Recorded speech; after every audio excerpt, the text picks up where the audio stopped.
आणि तुम्ही असंही म्हणालात की बीजेपीने खूप साऱ्या महिला मुख्यमंत्री दिल्या. फडणवीस साहेब, तुम्ही किती साली दिल्या हो महिला मुख्यमंत्री? मी जरा तुम्हाला यादी सांगितली पाहिजे. तुम्ही किती साली महिला मुख्यमंत्री दिल्या आणि काय काय केलं? फडणवीस साहेब, या देशामध्ये काँग्रेसने सगळ्यात आधी महिला मुख्यमंत्री दिली. सुचेता कृपलानी उत्तर प्रदेशला 1963 ते 67 काळामध्ये मुख्यमंत्री होत्या.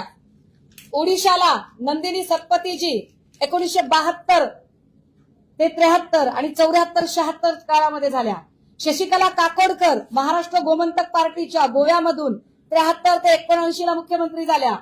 सय्यदा अनवरा तैमूर काँग्रेसच्या आसामला मुख्यमंत्री होत्या 1980 ते 81च्या काळामध्ये.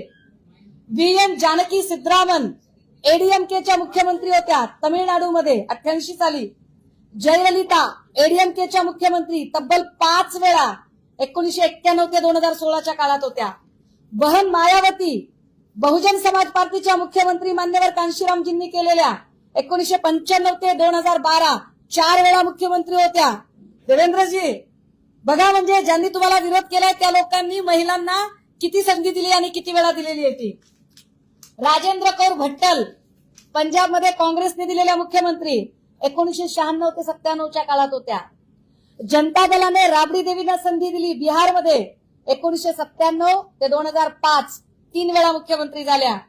शीला दीक्षित 1998 ते 2013 काँग्रेसच्या मुख्यमंत्री दिल्लीत झाल्या. आणि हो फडणवीस साहेब, आपण रितू तावडेजींना आरक्षण पडल्यानंतर महापौर केलंय.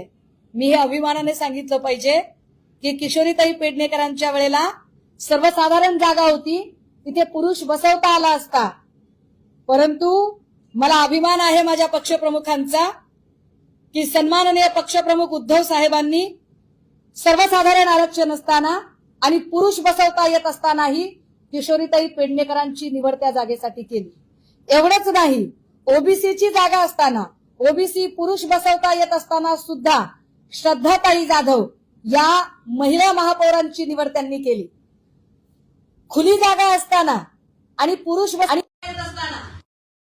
राऊत यांची निवड केली. या मुंबईला, जिला देशाची आर्थिक राजधानी म्हटलं जातं, तिथे सर्वाधिक महिला महापौर जर कुणी दिले असतील तर ते आम्ही दिलेले आहेत. तुम्ही आम्हाला रिग्रेसिव्ह मानसिकता सांगताय, तुम्ही आमची रिग्रेसिव्ह मानसिकता ठरवताय. परत ते काय म्हणाले? ते असं म्हणाले की मी चॅलेंज देतो माझ्या स्तरावरच्या. फडणवीस साहेब, तुमचा स्तर कोणता सांगा मला एकदा. नामदेव ढसाळांची फार सुंदर कविता होती, तू ही यत्ता कंची र, तू ही यत्ता कंची. फडणवीस साहेब, तुमचा स्तर कोणता ते सांगा मला. तुम्ही तुमचा स्तर कसा ठरवताय? तुम्ही वर्णव्यवस्थेच्या अनुषंगाने तुम्ही श्रेष्ठ आणि मी कनिष्ठ आहे असं म्हणू इच्छिताय का? जेणेकरून मला बोलायचा अधिकार नाही असं म्हणताय? मी अगदी पत्रकार परिषदेच्या सुरुवातीला म्हटलं, छू म्हटल्याबरोबर चित्रविचित्र आवाज काढून भुंकणाऱ्या लोकांना उत्तर देण्यासाठी पत्रकार परिषद नाही.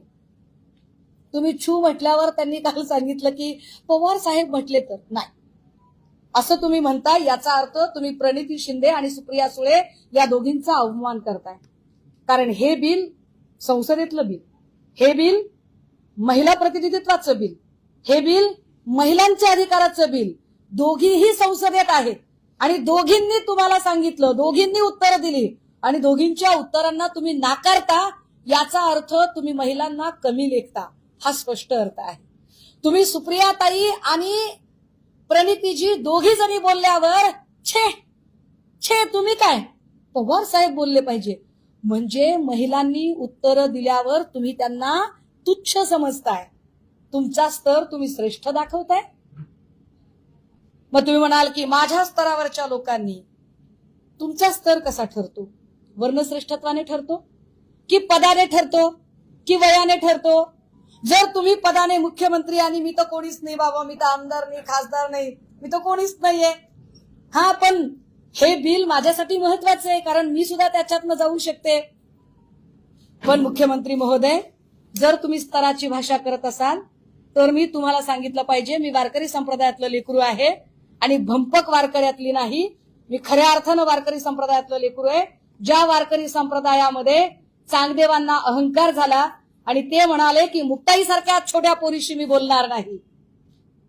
आणि त्यावेळेला मुक्ताईने जे सांगितलं आणि उत्तर जे दिलं, ज्याला चांगदेव 65 ग्रंथ म्हणून पुढे प्रसिद्धी मिळाली, मी लहान आहे, मी मुक्ताईच्या नखाची पण सर करू शकत नाही, पण तुमच्यामध्ये चांगदेवाचा अहंकार भरलाय का ते बघा जरा, तुम्ही कुठल्या पद्धतीने बोलताय ते.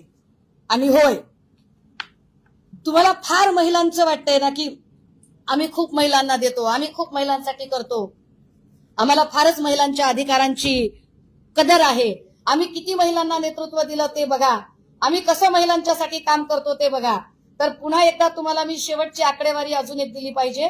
ती आकडेवारी अशी आहे साहेब की तुम्ही जे काही एकूण मांडलं त्याच्यामध्ये तुम्ही जे सांगितलं की